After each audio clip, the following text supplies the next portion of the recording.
আসসালামু আলাইকুম। আজ আমি আপনাদের নিয়ে এসেছি আমার বড় ভাই নুরুল ইসলাম নুরু ভাইয়ের ভেন্ডি চাষের জমিতে। এখানে দেখেন জমি থেকে ভাই ভেন্ডি উত্তোলন করছেন।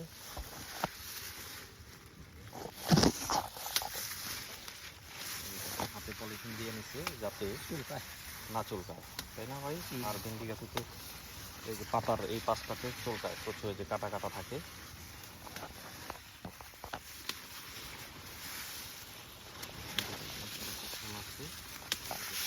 উত্তোলন করছে।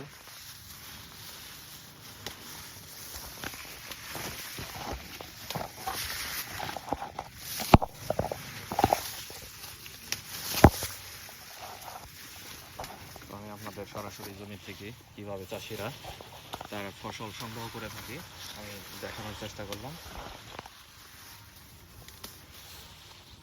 ধন্যবাদ সবাইকে যারা ধৈর্য ধরে আমার এই গ্রামীণ ভিডিওটি উপভোগ করলেন।